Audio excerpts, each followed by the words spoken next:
Hej, jeg hedder Frank Hansen, og jeg er socialrådgiver og Kempler Supervisor.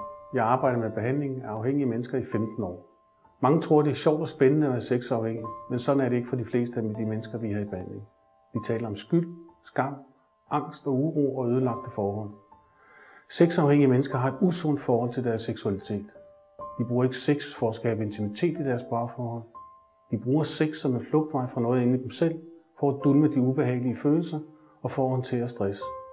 Desværre vil det kun gøre smerten større og føre til endnu mere stress og øge de ubehagelige følelser.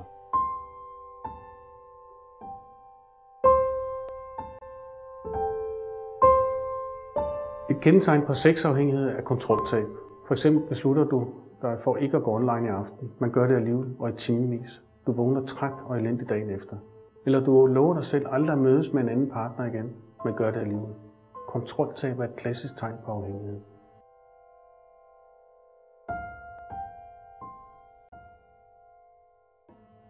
Et andet kendetegn er, at den sexafhængige fortsætter sin adfærd på trods af aktuelle eller mulige alvorlige konsekvenser.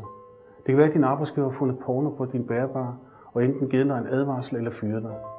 Det kan være, at du har fået en kønssygdom eller frygter, at du bliver smittet, og du muligvis har ført den smitten videre til din partner. Måske har din partner opdaget det, bryder sammen og truer med at afslutte forholdet.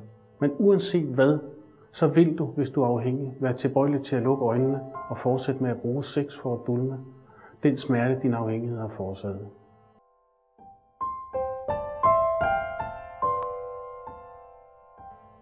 Hvis du føler, at du har mistet kontrollen seksuelt, og at konsekvenserne er begyndt at blive for alvorlige, så har du brug for hjælp. Vi kan hjælpe dig. Vi kan hjælpe dig med at ændre din adfærd, stoppe med at lyve over for andre og for dig selv. Vi kan lære dig, hvordan du undgår tilbagefald, og hvordan du bedre kan håndtere dine følelser. Efterhånden vil du forstå, hvor din afhængighed stammer fra, og du vil få en større evne til at indgå i nære relationer.